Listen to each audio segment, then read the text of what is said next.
LaPenta, it's WICR. All right, Matt. We're back from a quick break. Let's talk a little bit about the NBA because some stuff has gone on. I'm not a big fan of March Madness. I don't know if you watched in this tournament. I mean, I'm a fan of March Madness. I shouldn't say that. I'm not a big fan of college basketball. I don't follow it. Same here. As closely as other people do. My bracket's completely busted. I don't know about you, but I didn't even do a bracket. I That's made how. Yeah, that's Yeah. how. I mean, you might as well put a blindfold on me when I'm picking my bracket because I know Kentucky's the best team. I have them winning in both of mine. I picked a few upsets, but other than that, my bracket is completely busted. I have Villanova in the Final Four.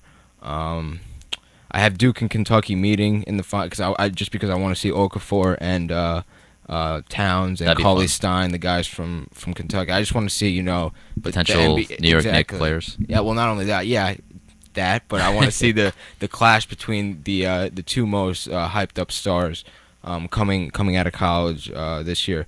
But no, in the NBA, Russell Westbrook has continued his tear of triple doubles, and Durant had a setback with the foot.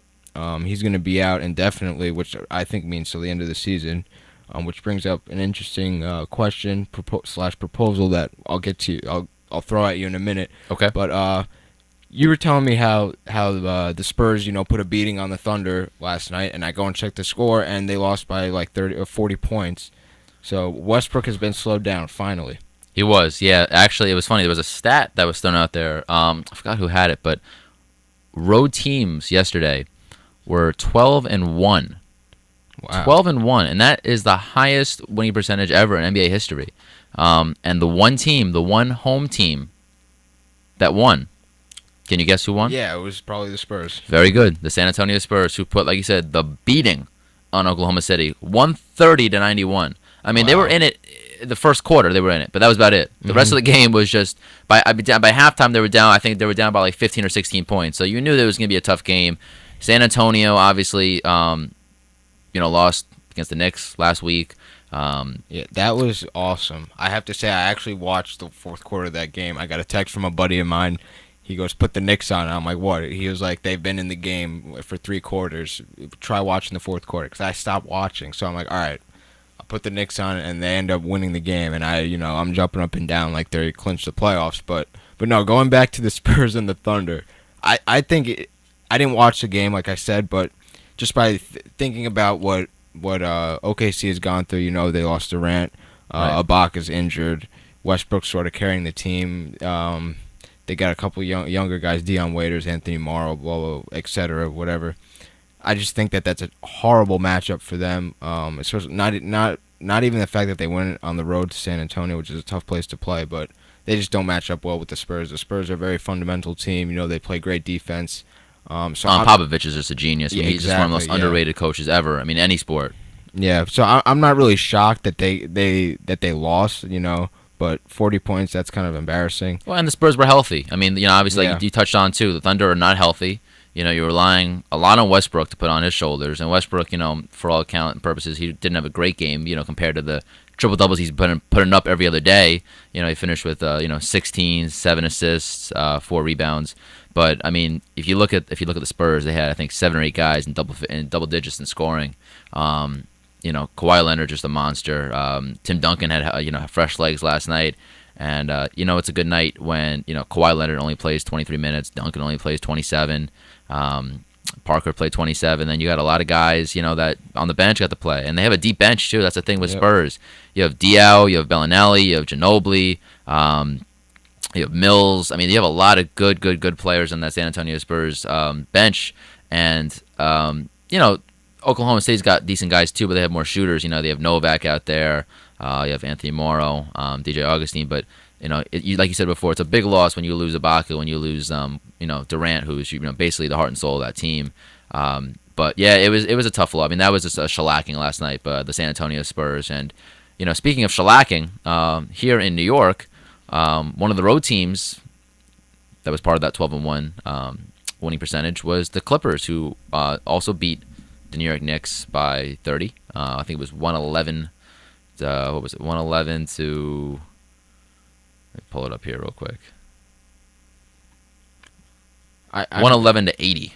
I'm not even interested anymore, honestly. You throw out these scores, and it's just like, okay. Who's on this team, Let's though? go. Let's Who's get it going. playing on the Knicks, nine man? more, 9 more games. 9 more games. Did they call up the whole roster for the the Westchester Knicks? I mean, is that who's playing right now? It might as well be, right? They should. I don't know why they haven't called up.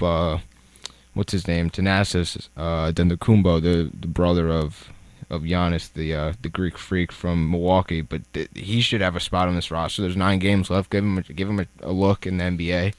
They got guys injured. Not only is Calderon. First of all, Calderon is the most injury-prone point guard ever. Phil Jackson made that trade. Everyone's hated Tyson Chandler after his antics last year getting money. Everyone said he was the reason the team. Woodson lost the locker room. The team, it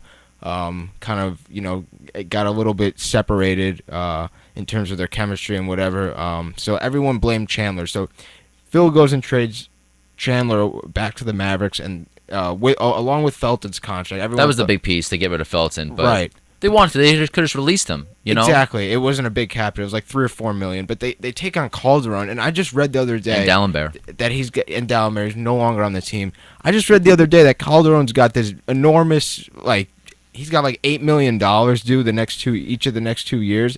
And I'm thinking, oh my God, here we go again with the bad contracts. And this time we're not even the ones giving it to him. But no, Calderon is so injury prone. He hurt his Achilles, I think it was like a month ago. Right. They kept saying, he's week by week, day by day, whatever kind of language they throw out there, because they're always, and the Knicks are always trying to hide stuff. And then I read a week ago that he had a procedure on his Achilles. So basically, the guy had surgery on his Achilles to fix something, maybe a minor tear, who knows? But well, maybe Phil Jackson can just rub some Zen on him. Just get him off the roster and bring someone else in. Like, I don't understand what the point of this is. You're not happy watching Shane Larkin play every day? You're not No, happy watching? Because I don't think he's good. Honestly, he's had a lot of opportunities. Got to see Lito play. Matt, I swear to God, I'm not lying to you right now. I don't even know who that is. I know he's on the team. I haven't watched since the Spurs game. So, I don't know. I know Shved is lighting it up. That's all I know, is that he's played pretty well. He's got a fun name. The European players seem to play well in Phil's system, which I guess is one thing you can take away from this disaster of a season, is that Shved has played well. Shved. I know Galloway obviously is not a European player, but he's looked okay as a bench player. I think he could fill a role next year. Bargnani's actually looked pretty decent since he came back. I'm not gonna lie. Here. He's I not. agree. You know what? As I a bench agree. guy, though, I agree. Antonio's a bench guy. He's not bad, but Matt, I don't think there's any way on God's green earth that he's taking the veteran minimum, because that's all he deserves next year. Right now he's making $12 million. I still can't believe the Knicks did that trade. They traded Novak, Marcus Camby, and a first-round pick for Andre Bargnani. Like, are you kidding me? Who's running the team at that time? Like, Glenn Grunwald, please. Like, the biggest mistake was getting rid of oh man, what's his name? I'm blanking on his name. Who was the GM for a while and the president? What's his name? Donnie Walsh. Donnie Walsh. Yeah, he went back to Indiana. He's the one that, first of all, Donnie Walsh was completely against the Melo deal. Exactly, the acquisition of Carmelo Anthony. And I think that's Just what ultimately he wanted led to be a him to Knicks. leave. Wait to free agency. Yeah. He didn't have to give him anything except money. Exactly. And they ended up trading Gallinari, Wilson Chandler, Mozgov. And Mozgov was the last piece in that deal. And look what he's turned into. He's an asset that apparently to Cleveland was worth 2 first-round picks. So that just goes to show you the Knicks are just consistently making bad moves, handing out bad contracts, and not being patient. I think the ultimate thing comes down to impatience. And right now the fans are being patient. So Phil's got to fix this, because it's going to get bad. And I think Matt, the only way it's going to hit ultimate rock bottom is when Phil gives up and leaves. And I see that as, a possibility, because if he hasn't had a good year. His first full season as president in the NBA, he's, what has he done? Anyone can cut guys. Right. He hasn't really done anything. There's guys out there he could have won. He traded Prigioni for. He's basically trading away everyone for second-round picks. Get a second-round pick here, second-round pick there. He trades Prigioni.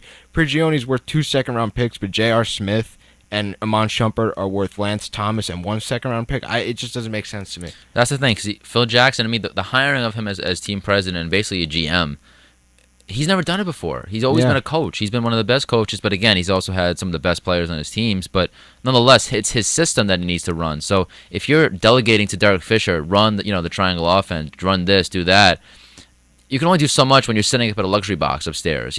Phil Jackson, to my knowledge, doesn't have any experience running a team besides coaching it. He doesn't have any experience with trades and caps and what guys worth and contracts and stuff. This is all new to him. So to me, it didn't really make much sense to have him back unless he was going to coach. To me personally, Yeah. I mean, and you look at yesterday. Early had the most points for the Knicks, and he didn't even start the game. He was off the bench in 18 points. That's another player that I Didn't even start haven't the even game. mentioned. They draft early, and he's been non-existent. He went down to the D League a few times. I mean, For a I'm couple not weeks. I'm not blaming him. It's different. It's a transition. He came from Wichita State, not a huge program. I mean, albeit they've had success in the NCAA tournament, but I guess Knicks fans were expecting a little something more from him. I guess Hardaway a little bit better than early. I mean, he's shown Hardaway has struggled all year shooting the ball. Yeah, now he's out with the sprained right wrist for a They while. should have so. traded him instead of Shumpert. Honestly, I know Shumpert was going to be a free agent after this year. They would have had to pay him or work something out, or perhaps lose him for nothing. But a lot of Knicks fans have been a fan of Hardaway since he came out of Michigan. He had a nice rookie year off the bench. But I haven't seen anything from him, honestly. Go ahead. I'm sorry. I was gonna say. No, let go me ahead. let me ask you a question now. If the Knicks, the ping pong balls fall the right way for the Knicks, and they somehow get the number 1 pick, who are you going with right now? Are you going with Parker? Are you going with Towns? What is the bigger need right now for this Knicks team? Again, this goes back to Phil and his system, because Phil's system needs a point guard. You can't Thank run you. and I was hoping you were gonna say that. it all turns into a circle, because they can't get a point guard because they got Calderon to this ridiculous contract.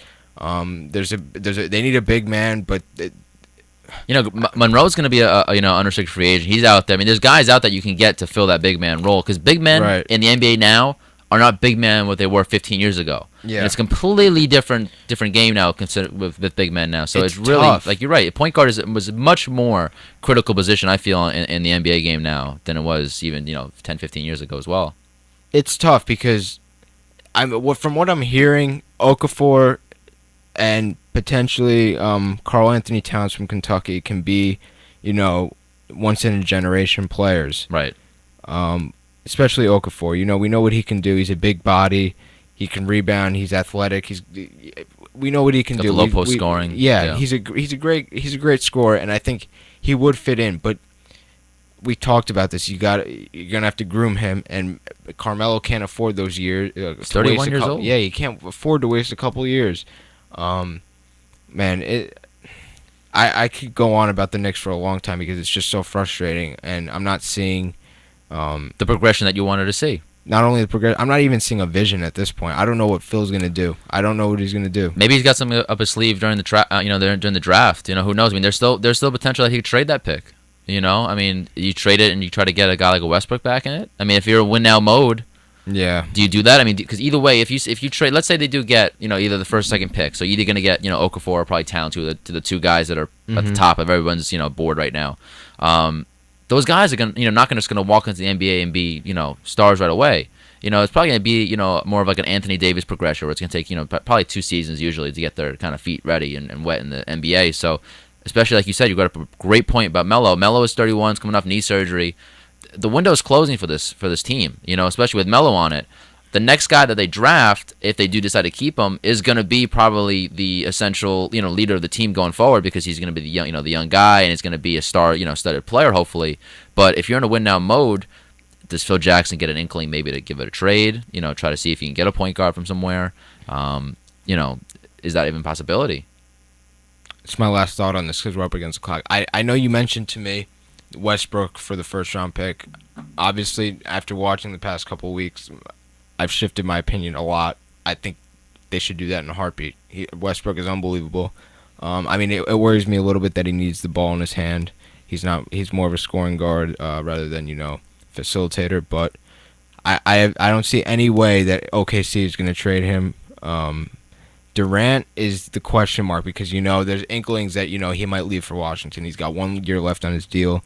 He's missed 45 games. Well, now including last night, 46 games this year. That's a lot. That's more than half the season. It's like it's 3/4. No, well, not 3/4. I mean, once the season's over, he'll probably miss just under 3/4 of the season. Yeah, which is unbelievable to think that Kevin Durant, who is usually always he's not injury prone at all. The guy usually plays pretty much all the games. He's the reigning MVP, and he's had struggles this year. But no, I think that he would be the option or the asset that OKC would look at a potential trade. Really, you think OKC would trade Durant over Westbrook? I do. Only because Westbrook has, he showed out this year without Durant. Look at what he's doing. And I think that it would have to be, the right situation. If the Knicks had got the first pick, or if any team for that matter got the first pick and made the right, package, I don't know, this year's first and a rising star, or this year's first and, the next year's first, or whatever it may be. If they had the right deal, I think they would do it because ultimately Durant, I don't see him staying in OKC. He's had the injuries, and when it all comes down to it, they don't want to lose him for nothing, and I think that's could ultimately happen. So if Durant came to the Knicks, whose team is it? Is it Durant's or is it Melo's? And if you look at that side of it, if the Knicks were to make that trade, Melo would play the 4, Durant would play the 3, and the Knicks would still need a point guard, and a big man. Yeah, I mean, it makes. There are going to be pieces that they're going to fill that they could fill around. There's guys like Wesley Matthews. There's guys like Greg Monroe. There are guys that aren't going to get max deals that you could fill around because they need some more complementary players too. And I think that's really key because not all the teams you need to have 3 or 4 guys that are stars. I mean, it worked out for the Heat very well. But I mean, if you look right now, the Cleveland Cavaliers are winning. But if you look, Love is a distant third man out. So I mean, obviously it's Irving and LeBron's team right now. So it just goes to show you that it's not always about having the stars on the team. It's about having guys that know their roles, fit the roles, and can play in the system that they're in. Yep, that's what it comes down to. And just for the record, I think Love is gone. Cleveland made an awful decision to trade Andrew Wiggins. That's gonna haunt them. I know it's gonna haunt them. I agree. Just wait a few years. But no, the Knicks should not touch Kevin Love, and that's how I'm gonna end the show. Do not go near Kevin Love. I don't think he's always been hyped up. He was in Minnesota on an. He's not going to want to come to the Knicks because if you know what, I don't want him. If Durant and Melo on this team, guess who's the third option again? Kevin Love. You're right. He's not going to want to come here. But I agree with you. I don't want Love either. Well, there's no third option on this show. It's just me and you. That's all we have for today. Matt will be back next week. Finally, we don't have to take a week off. We've gone every other week for the past month with the snow days and the spring break. So. We'll be back in a week, everyone. We'll be back next week, and I know we've been teasing a podcast. We're trying to get that set up soon, so we'll let you guys all know as soon as we get that set up and get that going. Have a good afternoon. Take care.